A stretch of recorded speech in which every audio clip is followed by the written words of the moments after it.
Where is Franco? He's perfectly hiding. I don't even know where he's going. Come back. Do you see Frank at all? I haven't seen him in a minute. He moved somewhere. The secret place and He's didn't tell gone. anyone? Why are you trying to act like you're not Frank? Oh my God. You don't act like this online. Because I'm not Frank Ocean. Nah, I've been following you since high school, Frank. Come on. And then I finally meet you and you gonna act like this. I'm not Frank Ocean. Once again. Can I at least get a photo?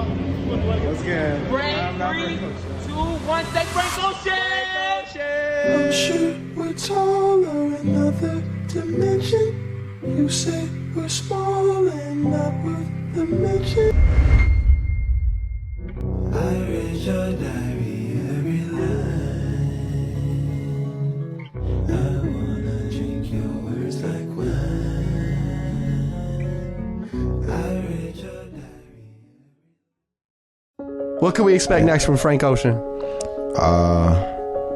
Shit, I don't know. I You heard kind you of like- gotta wait and see. Hand to God, left hand holding the jewels. Not even the palm trees that save us from the flames. Summer remains.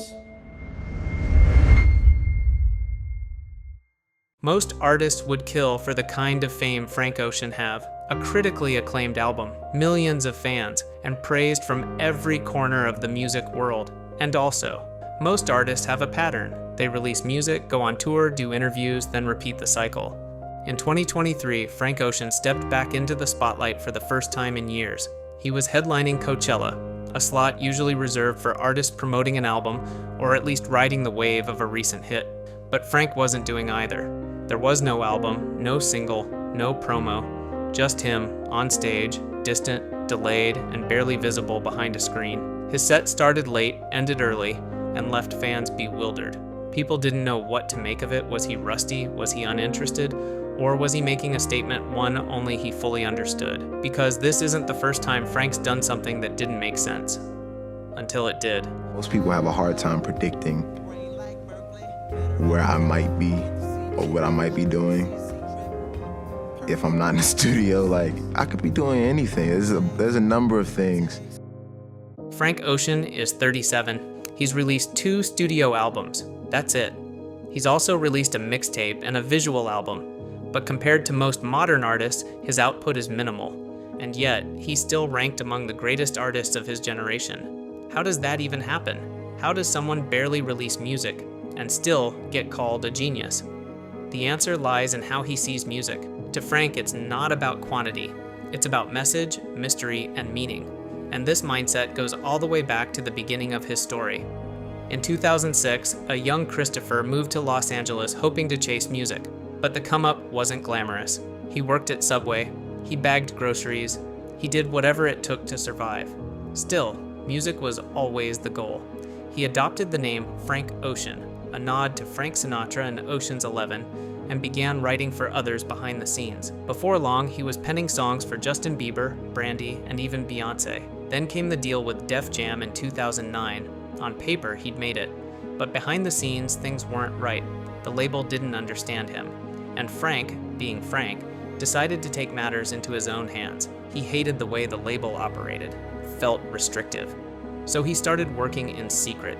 No label approval, no executives in the room, just him and the music. And in 2011, he dropped a free mixtape online, Nostalgia Ultra, which was packed with uncleared samples that could have gotten him sued.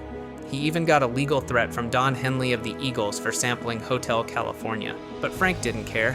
There was no money involved. He was just happy to finally make something that he enjoyed. It wasn't meant to be a commercial hit, it was meant to be heard. And people listened. That same year, he was featured on Jay-Z and Kanye West's Watch the Throne. His name was spreading fast. And in 2012, he dropped his first official studio album, Channel Orange. And this time, the world was paying attention. The album featured artists like Pharrell and Andre 3000. His songwriting filled with emotion, the way he blended surreal sounds with stories of identity, love, and confusion set him apart. Even the album's title had depth, and with Frank having synesthesia, a condition where sounds trigger color responses in the brain. To him, the album sounded orange. Synesthesia. For me, I know there's a broader definition for that term. But for me, it's just tones, provoking a color association. If I said that right, there's gonna be some on the internet who's gonna, send me the Merriam-Webster definition of synesthesia and him. But for me, it's like when I hear tones, I see colors, and I guess that's cool. He once described songwriting as trying to take a photograph of something invisible. A lot of that, when I pull from that place, it comes along with pictures, and when I'm trying to make a song, even the form of it, even the part that doesn't have words, the parts that don't have words, it's still, really trying to make a photograph out of something that you can never see, like materials that aren't visible, but still trying to make a photograph, That's what made Channel Orange different. The album even earned him a Grammy Universal acclaim, and the kind of buzz most artists dream of. And then, he vanished again. By 2016, exactly 4 years later, fans were still begging for answers. Then suddenly he returned, but not in the way anyone expected. First, he dropped Endless, a visual album released exclusively on Apple Music. It fulfilled his contract with Def Jam and freed him from the label system forever. Then, just 1 day later, he independently released Blonde, and it was history. Soft, emotional, experimental, almost anti-pop. It was unlike anything else in music at the time. So, where is Frank Ocean? Since Blonde, Frank has largely vanished from public life. No new album, sporadic appearances, no interviews, and yet people keep asking, when's the next album? Is he done? Will he come back? But maybe the better question is, what if this is it? What if Blonde was the final chapter? What if the silence we've been waiting to break is actually the statement? Because in a world screaming for attention, Frank Ocean chose the quietest path possible, and somehow it echoes louder than ever, and maybe, just maybe, that's enough. You better leave it in the ground, or try to cut it out. The creases in your brow ain't tan lines. Salt water swell my eyes. The sun burns you black and blue on your green eyes. Too cold this side of June. That ain't natural. I rebel.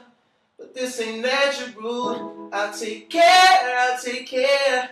But this ain't going well. I'm no match for you. This isn't hard to tell. That it ain't going well. When we're under the palm trees, thinking that it must be somewhere under these palm trees with all the hell we're raising. At least we had the palm trees to save us from the rapings, but not even the palm trees could save us from the flames. Summer breeze